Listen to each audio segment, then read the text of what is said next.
이 시간 우리에게 주신 하나님의 말씀은 이사야서 44장 2절의 말씀입니다. 너를 만들고 너를 모태에서부터 지어낸 너를 도와줄 여호와가 이같이 말하노라. 나의 종 야곱, 내가 택한 여수르나 두려워하지 말라. 아멘.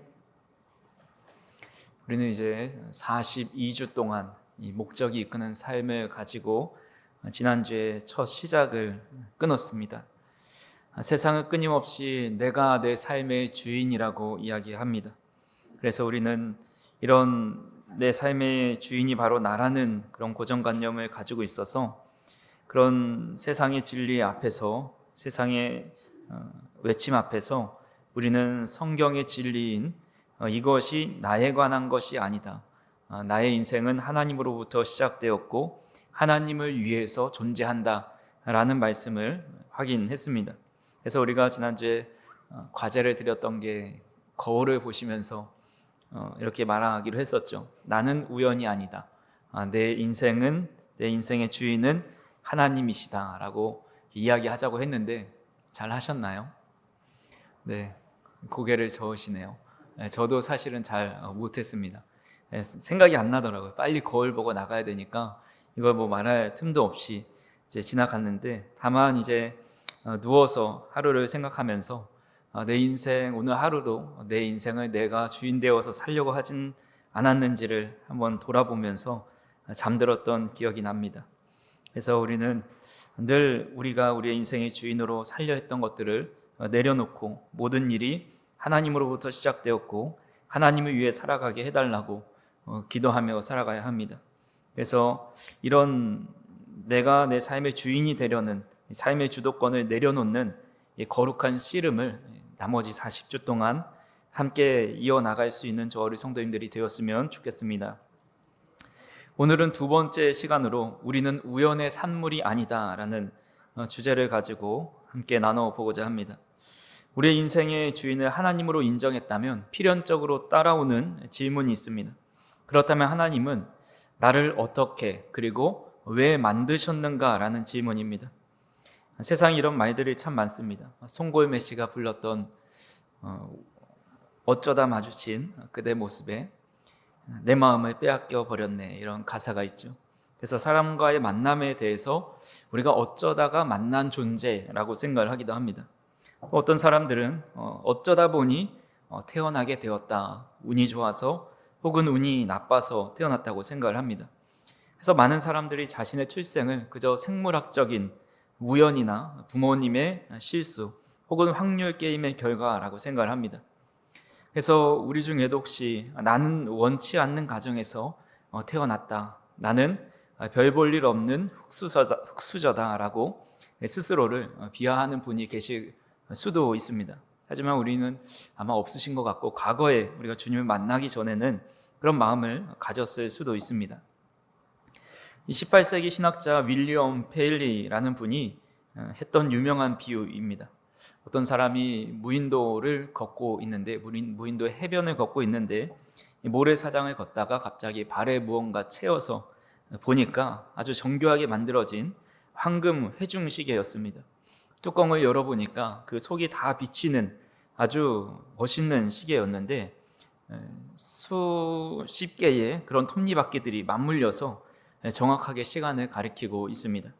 그때 아마 이 시계를 보면서 수억 년 동안 이 파도가 바위에 부딪히다 보니까 우연히 쇳덩이가 깎여서 톱니바퀴가 되었고, 모래가 햇빛에 녹아서 이 유리가 되었고, 바람이 불어서 부품들이 날리더니 갑자기 조립이 되어서 저절로 태엽이 감겨서 째깍거리게 되었다라고 생각하는 분은 아마 아무도 없을 겁니다. 아무리 오랜 시간이 지나도 파도와 바람은 이 톱니바퀴를 만들어낼 수 없습니다. 그래서 우리는 이 시계를 보는 순간 누군지 모르지만 아주 뛰어난 시계공이 이 시계를 멋지게 만들어 놨는데 그걸 떨어뜨렸구나라고 생각을 합니다. 누군가의 설계와 의도가 없이는 시계 같은 물건은 존재할 수가 없습니다. 하물며 시계보다 수만 배 더 정교한 우리 인간이 어떻게 우연히 생겨날 수 있겠습니까? 우리 심장이 1분에 60번 이상 펌프질을 하면서 온몸에 피를 돌립니다. 우리의 눈은 최첨단 카메라보다 더 정교하게 수많은 사물과 색상을 인식합니다. 또한 우리 몸의 DNA 정보는 수천 권의 백과사전을 채우고도 남을 만큼 방대합니다. 하지만 우리가 그것을 다 활용하지 못해서 오늘 배웠던 것도 내일 까먹는 것이 문제지만 본래는 우리는 매우 뛰어난 두뇌를 가지고 있습니다. 이런 놀라운 생명체가 그저 우주에서 우연하게 생겨난 존재라고 믿는 것이야말로 시계가 저절로 생겨났다라고 믿는 것보다 더 큰 맹신일 수가 없습니다. 물리학자인 아인슈타인이 우주의 질서를 연구하면서 하나님은 주사위 놀이를 하지 않으신다라고 이야기합니다. 하나님은 심심풀이로 주사위를 던져서 우리 인류를 또 인간을 만드신 것이 아닙니다. 우리의 출생은 사고가 아닙니다. 우리의 환경은 뽑기에서 실패된 것이 아닙니다. 우리는 하나님의 치밀하고 완전한 계획 속에 태어난 필연의 존재입니다. 그래서 오늘 본문은 2절에서 말씀하기를 너를 만들고 너를 모태에서부터 지어낸 너를 도와줄 여호와가 이같이 말하노라 나의 종 야곱 내가 택한 여수르나 두려워하지 말라라고 말씀합니다. 그래서 하나님께서 우리를 만드셨고 모태에서부터 지으셨다라는 사실이 바로 오늘 우리가 살펴볼 중심 내용입니다. 그래서 우리는 세상이 심어준 이 우연이라는 가면을 벗고 너는 내가 계획하고 준비한 존재라는 사실을 오늘 이 내용을 통해서 깨달을 수 있기를 간절히 소망합니다. 첫 번째로 우리가 살펴볼 것은 하나님은 결코 놀라지 않으시는 분이다라는 겁니다. 이 리거렘 목사님이 책에서 우연이 아니다에 대해서 구체적으로 31페이지에 보면 이렇게 말을 합니다. 우리의 출생은 실수도 불운도 아니며 우리의 삶도 우연이 아니다. 부모님은 우리를 좀 꺼주시겠어요? 모니터죠. 우리의 출생은 실수도 불운도 아니며 우리의 삶도 우연이 아니다. 부모님은 우리를 계획하지 않았을지라도 하나님은 계획하셨다. 우리가 세상에 존재하는 것은 하나님의 계획에서 예정되어 있던 일이기 때문에 그분은 놀라지 않으신다라고 말씀합니다. 이 문장이 얼마나 우리에게 큰 위로가 되는지 모릅니다.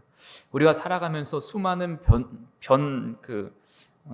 수많은 변수를 만나게 됩니다. 그래서 우리는 종종 예상치 못한 일 앞에서 당황하죠. 출생의 순간도 마찬가지일 때가 있습니다. 우리 부모님들이 계획하지 않았던 그 순간에 임신 소식을 듣고 당황하기도 합니다. 경제적으로 아직 준비가 안 되었는데, 아직 지금은 상황이 여의치 않은데 새로운 생명이 태어난 것에 대해서 당황해 할 때가 있습니다. 그래서 세상 사람들은 이런 아이를 두고 원치 않는 아이 혹은 실수로 생긴 아이라고 이야기합니다. 하지만 이 책은 분명히 말하기를 하나님은 놀라지 않으신다라는 겁니다.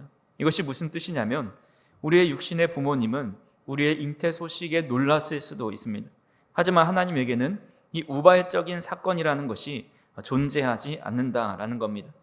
하나님은 우리의 잉태 소식을 듣고 얘가 지금 나갈 게 아닌데 왜 나갔을까? 얘가 김씨 집안에 나갔어야 되는데 왜 이 씨 집안에 태어났을까? 그렇게 당황해하지 않으신다라는 겁니다. 드디어 때가 되었구나. 내가 예비해 놓은 이 사랑하는 아들이 또 사랑하는 딸이 이제 세상에 나왔구나라고 보시는 겁니다.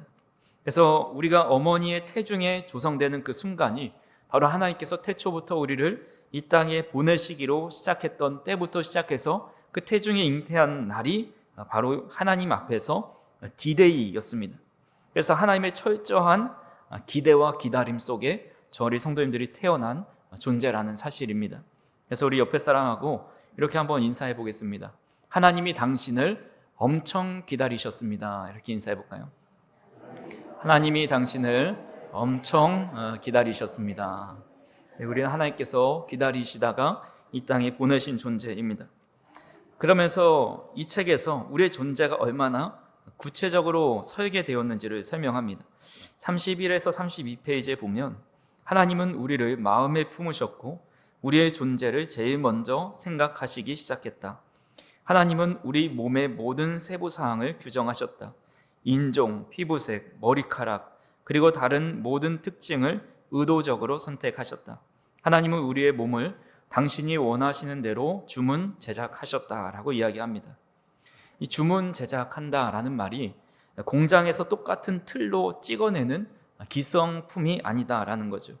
주문 제작 상품은 세상에서 단 하나뿐인 작품입니다. 그래서 하나님은 우리를 대량 생산하신 것이 아니죠. 거울을 보면서 혹시 그런 생각을 해보신 적은 없습니까? 내 키는 왜 이렇게 작을까? 내 눈은 왜 이렇게 생겼을까? 내 피부는 왜 이럴까? 내 재능은 왜 남들보다 못할까? 나는 왜 점점 살이 찌는 걸까? 이런 생각을 할 때가 있습니다. 하지만 오늘 이 이야기는 우리의 인종이나 피부색이나 머리카락의 굵기 하나까지도 하나님이 정해 놓으셨습니다. 위대한 화가가 작품을 만들 때 그 붓을 아무렇게나 휘두르지 않습니다. 점 하나를 찍을 때도 또 색깔 하나를 고를 때도 다 이유가 있고 의도가 있습니다. 하나님은 최고의 예술가이십니다. 하나님께서 여러분이라는 그 작품을 그리실 때 또 만드실 때 우리의 DNA를 직접 설계하십니다. 이 아이에게는 이런 기질을 주어야겠다. 이 아이에게는 이런 목소리와 이런 모습을 선물해야겠다. 이런 것들을 다 계획하셨다라는 겁니다. 그래서 모든 것이 우리가 뺑뺑이 돌려서 운이 좋아서 좋은 결과의 DNA를 받아서 나온 존재가 아니라 하나님이 치밀하신 사랑과 또 이 만드심 속에서 우리의 모든 외모나 또 이 땅에 태어난 것이나 우리의 가정의 형편 속에서 태어난 겁니다. 우리가 어떤 작품을 볼 때 이 작품을 왜 이렇게 만들었을까 이해가 되지 않는다라고 하는 것은 그 작가를 모독하는 행위입니다. 우리가 거울을 보면서 스스로 나는 왜 이렇게 태어나게 하셨습니까? 난 이것이 마음에 안 듭니다 라고 말하는 것은 하나님께서 온 힘을 다하여 우리를 만드신 것에 대해서 하나님 앞에 모독을 하는 행위가 된다라는 겁니다. 그래서 우리 성도님들은 하나님의 열정과 모든 고민과 세상에 단 하나뿐인 걸작품으로 만드셨다라는 사실을 꼭 기억하실 수 있기를 간절히 소망합니다. 그리고 나서 이 책에서 우리가 태어난 환경에 대해서도 이렇게 말을 합니다. 32페이지에 이런 말이 있습니다. 하나님은 우리가 어디에서 태어나고 어디에서 살지도 그분의 목적을 위해 계획하셨다. 다시 말해 우리가 이 나라에서 태어난 것은 절대 우연이 아니며 아주 작은 부분도 우연히 그렇게 된 것이 아니라 모두 하나님의 목적을 위해 계획되었다는 말이다 라고 이야기합니다. 요즘은 그런 말을 많이는 안 쓰는 것 같은데 과거 헬조선이라는 말을 참 많이 썼습니다. 그래서 이 조선에 태어난 것에 대해서 한탄하면서 내가 이 나라를 떠야지 이런 생각을 하는 청년들이 꽤 있었습니다. 혹은 내가 부잣집에서 태어났으면 얼마나 좋았을까 이렇게 자신의 신세를 한탄하기도 합니다. 하지만 성경은 우리의 국적 또 우리가 사는 이 시대 우리의 거주지조차 하나님의 계획 안에 포함되어 있다고 말씀합니다. 사도행전 17장 26절에 보시면 인류의 모든 족속을 한 혈통으로 만드사 온 땅에 살게 하시고 그들의 연대를 정하시며 거주의 경계를 한정하셨으니 라고 말씀합니다. 그들이 살 연대, 시대와 거주의 경계, 그들의 거주할 그 장소를 정하셨다는 겁니다. 우리가 조선시대가 아니라 지금 이 최첨단 21세기에 살아가게 된 것, 또 우리가 다른 나라가 아니라 대한민국에 살아가고 또 파주나 일산에 살아가게 된 것, 그리고 지금 우리 교회에 참여해서 예배하게 하신 것도 다 이유가 있다라는 겁니다. 이것은 우리의 선택이 아니라 하나님께서 우리를 통해 이루고자 하는 그 목적이 이루셨기 때문에 우리를 이곳에 배치해 놓으신 겁니다. 군대에서 지휘관이 병사를 배치할 때 아무데나 보내지 않습니다. 전략적인 요충지에 그 병사의 능력이 가장 필요한 곳에 배치해 놓습니다. 즉 하나님께서 우리 성도인들을 이 시대의 전략적 요충지에 심으셨습니다. 그 삶이 어려우면 어려울수록 하나님께서 나를 그만큼 잘 이겨낼 수 있는 단단한 사람, 굳건한 능력 있는 사람으로 여기신 겁니다. 특히 우리 교회에 오셨다는 것은 부족한 것이 많고 힘든 일도 많이 있지만 그럼에도 불구하고 이것을 다 감당할 수 있을 만큼의 믿음과 능력이 우리 성도님들에게 다 있기 때문에 이렇게 우리 교회에 보내셨다라는 사실을 믿으실 수 있기를 간절히 소망합니다. 하나님은 그렇게 우리는 믿음의 사람들은 어쩌다 보니 이렇게 되었다라는 말을 우리의 삶에는 없애버려야 합니다. 대신에 우리는 이렇게 고백해야 합니다. 우리 화면을 보면서 함께 읽어보겠습니다. 하나님은 나를 계획하셨습니다. 하나님은 나를 주문 제작하셨습니다. 하나님은 나를 이곳에 파송하셨습니다. 아멘. 이것을 믿는 믿음이 있을 때 우리는 하나님께서 어쩌다 우리를 태어나게 하신 인생이 아니라 크신 계획 속에서 만든 존재라는 사실을 깨닫게 됩니다. 두 번째 책이 말하는 핵심은 부적절한 부모는 있어도 부적절한 자녀는 없다라는 겁니다. 우리가 하나님이 나를 계획하셨다라는 사실을 이해하지만은 때로는 그것을 받아들이기 힘든 장애물이 있을 때가 있습니다. 바로 부모님과 가정 형편입니다. 많은 분이 상담을 하거나 깊은 이야기를 나누다 보면 이 부모님에 대한 상처와 어려움들이 있습니다. 하나님이 저를 놀랍게 계획하신 건 알지만 근데 왜 하필 그 부모 밑에서 내가 태어났습니까? 저에게 상처만 주었고 저를 방치했던 그 부모님을 통해서 태어난 것도 하나님의 계획입니까?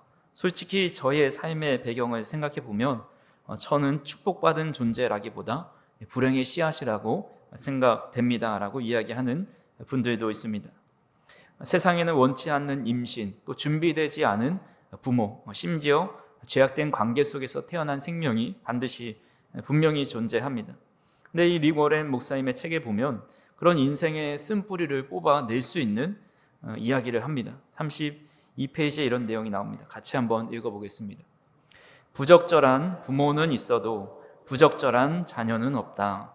많은 아이가 부모의 계획과 상관없이 태어날 수 있지만 하나님의 목적 없이 태어날 수는 없다. 하나님은 인간의 실수, 심지어 죄까지도 고려하여 계획을 세우신다라고 이야기합니다. 그러니까 부적절한 부모는 있어도 부적절한 자녀는 없다. 이것이 무슨 뜻이냐면 우리의 부모님들은 때로는 부모로서 미성숙할 때가 있습니다. 그래서 부적절한 행동을 할 수도 있고 또 상처를 줄 수가 있습니다. 그렇다고 해서 우리의 존재 자체가 부적절한 존재는 아니라는 하나님의 선언입니다. 하나님은 선하신 분이지만 인간은 타락하고 연약한 존재입니다.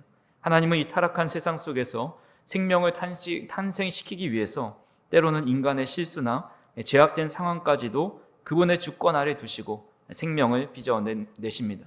그 대표적인 예로 예수님의 족보에 나오는 이 다윗 왕을 보면 이 다윗 왕 족보에 밧세바의 명단이 추가되었습니다. 사실 다윗과 밧세바는 불륜이라는 씻을 수 없는 죄를 지었습니다. 부적절한 관계입니다. 하지만 하나님은 그들이 회개 후에 태어난 솔로몬을 사랑하셨고 그를 통해서 성전을 건축하게 하십니다. 부모의 죄가 자녀의 가치를 훼손시키지 않는다는 겁니다. 책은 더 나아가서 우리의 유전자에 대해서도 이렇게 말을 합니다. 하나님은 하나님이 계획하고 있는 우리를 만들기 위해 필요한 유전자를 우리의 부모가 될 두 사람이 가지고 있다는 것을 알고 계셨다라고 이야기합니다. 그러니까 하나님께서 우리 여러분이라는 그 고유한 존재, 세상에 단 하나뿐인 독특한 나 자신을 만들기 위해서 그 아버지와 어머니의 DNA 결합이 반드시 필요했다라는 겁니다.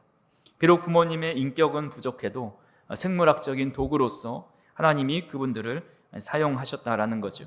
그래서 우리는 부모를 바라보는 시각이 조금 바뀌어야 합니다. 물론 성경을 통해서 우리는 부모님을 공경하는 것은 당연한 일이지만 부모님이 내 생명의 근원이 되진 않는다라는 겁니다.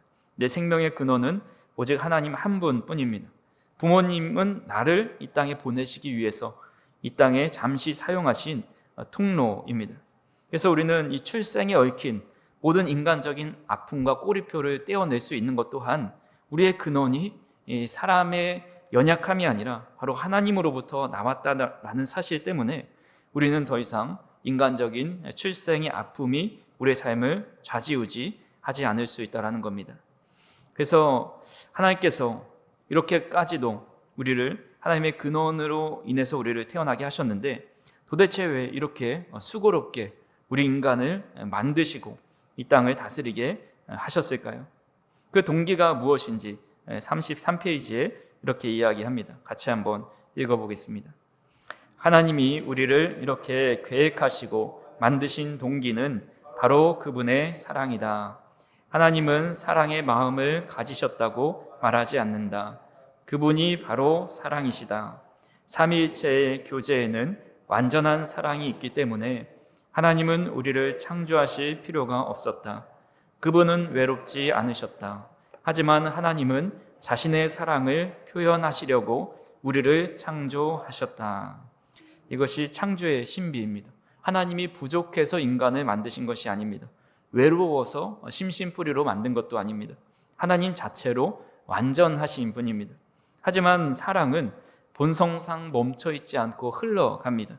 사랑은 대상을 필요로 합니다. 하나님은 그 넘쳐 흐르는 그 사랑을 쏟아 부어줄 대상을 만드신 것이 바로 저와 우리 성도님입니다. 이사야 46장 3절과 4절에 우리에게 이렇게 약속합니다. 같이 한번 읽어보겠습니다.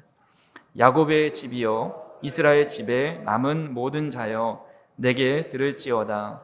배에서 태어남으로부터 내게 안겼고 태에서 남으로부터 내게 업힌 너희여 너희가 노년에 이르기까지 내가 그리하겠고 백발이 되기까지 내가 너희를 품을 것이라. 내가 지었은즉 내가 업을 것이요 내가 품고 구하여 내리라. 아멘. 가끔 부모님들이 자녀에게 아유 이 골칫거리야 이 짐덩이야 이렇게 얘기할 때가 있습니다. 하지만 저와 우리 성도님들은 짐덩이가 아닙니다. 하나님이 업어 키우시는 존재, 백발이 되기까지 품고 구하여 내시는 그 사랑을, 끝없는 하나님의 사랑을 쏟아 부어줄 그 존재, 대상입니다. 그래서 우리가 인생을 살면서 겪는 가장 큰 비극은 돈이 없는 것도 아니고 건강을 잃는 것도 아닙니다. 나는 사랑받지 못하는 존재라고 느낄 때 그것이야말로 가장 큰 비극이죠. 하지만 오늘 성경과 이 책은 우리에게 진실을 말하고 있습니다. 우리는 사랑받기 위해서 하나님의 무한하신 사랑의 대상이라는 것을 말씀하고 있습니다. 그래서 우리의 존재 목적 자체가 하나님의 사랑을 쏟아 부을 만한 존재라는 사실입니다. 그렇게 우리의 믿음의 사람은 환경을 탓하지도 부모를 원망하지도 하면서 우리의 인생을 갉아먹거나 굳이 주눅들 필요가 없습니다. 우리가 어떤 환경이든지 또 어떤 부모 밑에서 태어났든지 상관없이 하나님의 치밀한 계획 속에서 태어난 존재이고 하나님의 그 무한하신 뜨거운 사랑을 한 몸에 다 받기 위해서 만드신 존재라는 사실을 믿으실 수 있기를 간절히 소망합니다. 그리고 마지막으로 하나님을 만날 때 물음표가 느낌표가 된다라는 것이 이 책의 내용입니다. 34페이지에 보면 하나님이 없다면 우리는 모두 우연의 산물이 될 것이며 우주의 천문학적 경우의 수 가운데 하나로 남을 것이다. 그리고 그것이 사실이라면 지금 당장 이 책을 덮어도 좋다라고 말하고 있습니다. 만약 하나님이 없다면 우리가 그저 우연히 태어난 존재라고 한다면 솔직히 말해서 인생은 굳이 그렇게 중요한 것이 아닙니다. 그냥 100년 열심히 하루하루 재밌게 즐겁게 원하는 것을 하면서 살아가면 됩니다. 하지만 우리의 인생이 결국 이 100년의 삶의 끝이 아니라 영원의 삶이 있다는 것을 믿기 때문에 하나님이 살아계심을 믿고 또 하나님의 말씀이 진실임을 믿기 때문에 우리의 삶이 중요한 것이고 이 땅을 어떻게 살아가야 하는지가 중요한 겁니다. 근데 우리가 우리를 이 땅에 태어나게 하신 의미와 목적을 어디에서 찾아야 하는지 35쪽에 보면 우리를 만드신 하나님이 계시기에 우리 삶에는 매우 중요한 의미가 있다. 그리고 하나님과 관계 맺기 시작할 때만이 그 의미와 목적을 발견할 수 있다라고 이야기합니다. 진짜 나 자신을 찾는 유일한 길이 바로 하나님과의 관계 안으로 들어가는 거다라고 이야기합니다. 우리가 스마트폰을 볼 때에 이 기능을 사용하는데 단순히 전원만 켜놓고 유심을 껴놓지 않으면 그것은 그저 전화도 할 수 없고 인터넷도 할 수 없고 카톡도 할 수 없는 비싼 계산기나 아니면 메모지나 아니면 카메라를 찍는 그런 용도에 불과합니다. 우리의 인생도 마찬가지인 것이 생명의 근원 되시는 하나님과 접속될 때에 비로소 내가 이래서 태어났구나, 내가 얼마나 소중한 존재인지를 깨닫게 되고 내 삶의 목적을 발견하게 됩니다. 수많은 인생의 물음표가 하나님을 만나는 순간에 느낌표로 바뀌는 겁니다. 그래서 로마서 12장 3절에 메시지 성경이 이렇게 나와 있습니다. 같이 한번 읽어보겠습니다. 우리가 우리 자신을 바르게 알게 되는 것은 오직 하나님과 또한 그분이 우리를 위해 하고 계신 일에 주목할 때이지, 우리 자신과 또한 우리가 그분을 위해 하는 일에 주목할 때가 아닙니다 라고 말씀합니다. 나를 주목하지 않고 하나님을 바라볼 때에 우리는 나를 발견할 수 있게 됩니다. 오늘 내용의 마지막을 마지막으로 나아가면서 35페이지에 보면 러셀 켈퍼가 지은 시로 오늘 단락을 마무리하고 있습니다. 오늘 우리가 나눈 모든 말씀의 핵심 요약이라고 할 수가 있습니다. 제가 낭독해 드리겠습니다. 당신이 된 것은 이유가 있지요. 당신은 하나님의 신묘막측한 계획의 한 부분이에요. 당신은 소중하고 완벽하고 독특하게 만들어졌으며 하나님은 당신을 그분의 특별한 자녀로 부르시죠. 당신이 지금 어떤 모습이든 하나님은 당신을 만드실 때 실수하지 않으셨어요. 어머니의 자궁 안에서부터 손수 당신을 지으신 그분, 그러기에 당신은 그분이 원하시는 바로 그 사람이지요. 당신의 부모님도 그분이 선택했어요. 지금 당신이 어떻게 느끼든 하나님의 빈틈없는 계획대로 그들을 선택하사 그들의 손에 주님의 확인 도장을 찍어주신 것이죠. 물론 당신이 당하는 고통, 견디기 쉽지 않았겠지만 당신의 마음이 상했을 때 하나님도 눈물 흘리셨어요. 하지만 그 고통으로 당신의 마음이 하나님의 형상을 따라 닮아가고 성장하기를 원하셨죠. 당신이 된 것은 이유가 있지요. 주님의 손길로 빚어진 당신이 사랑받는 당신이 된 이유는 하나님이 계시기 때문이지요 라고 시인은 고백합니다. 이 시의 고백이 바로 저와 우리 성도님들의 고백이 되었으면 좋겠습니다. 이제는 더 이상 다른 사람과 나 자신을 비교하지 마시기 바랍니다.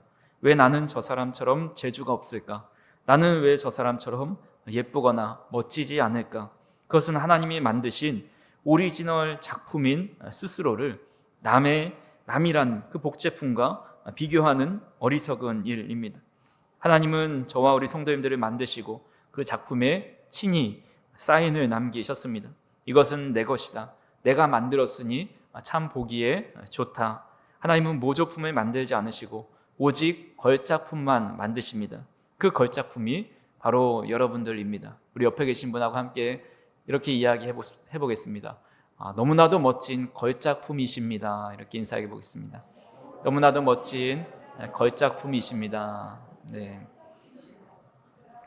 그래서 우리가 이 예배당을 나가고 또 한 주 동안 살아가실 때에 어깨를 펴시고, 저도 어깨가 많이 굽어 있는데 어깨를 펴시고, 세상이 우리를 뭐라고 평가하든지 또 재산이 얼마 있든지 지위가 어디에 있든지 중요한 것이 아니라 온 우주를 만드신 그 하나님이 나를 계획하시고 나에게 사랑을 쏟아 부으시려고 만드셨고 우리를 향한 놀라운 목적을 가지고 계시다라는 그런 당당한 영적인 자존감, 그런 믿음을 가지고 살아가는 귀한 한 주 또 우리 성도님들의 삶이 되기를 주님의 이름으로 축원합니다. 사랑과 은혜가 풍성하신 하나님 아버지, 우리의 존재가 우연이 아니고 하나님의 치밀하고 완벽한 계획 속에 있음을 깨닫게 하여 주시니 감사를 드립니다. 지난날 우리의 어리석음이 있었음을 고백합니다. 우리는 세상의 기준에 나를 맞추어 보며 스스로를 초라하고 부족하게 여겼을 때가 많이 있습니다. 우리의 외모와 가진 것에 불평하였고 우리의 부모와 환경을 원망할 때도 있었습니다. 때로는 나 같은 것이 왜 이 땅에 태어났을까? 우리를 만드신 하나님의 마음을 아프게 했을 때도 있었음을 고백합니다. 하지만 오늘 그 하나님의 선포 앞에서 우리가 결코 하나님의 우연이 아닌 하나님의 섭리와 뜻 가운데 가장 아름다운 모습으로 최고의 걸작품으로 태어나게 하셨다라는 사실을 늘 기억하며 믿음 가운데 살아갈 수 있도록 인도하여 주옵소서. 크고 놀랍고 무한하신 그 하나님의 사랑을 쏟아 부어줄 존재로 우리를 만들어 주심을 기억할 수 있도록 인도하여 주셔서 이 세상을 살아갈 때 그런 자존감과 정체성을 가진 사람으로서 당당하게 살아갈 수 있도록 인도하여 주시옵소서. 세상에 일주일 동안 이제 살아갈 때에 그 평가에 기죽지 않게 하여 주시고, 나를 위해 우주를 만드시고 나를 위해 독생자를 주신 그 크신 하나님의 사랑을 받은 자녀답게 살아갈 수 있도록 인도하여 주시옵소서. 이제는 우리 주 예수 그리스도의 은혜와 하나님 아버지의 크신 사랑과 성령님의 감화 감동 교통하심이, 하나님께서 만세 전부터 가장 아름답게 우리를 지으시고 하나님의 사랑을 쏟아 부어줄 존재로 만드셨음을 믿음으로 나아가는 사랑하는 성도님들과 그들의 삶 속에 우리의 낮아져 있는 자존감과 우리의 삶의 모습 위에, 우리 교회와 우리 가정과 이 나라 이 민족 위에 이제로부터 영원토록 함께 하시기를 축원하옵나이다. 아멘.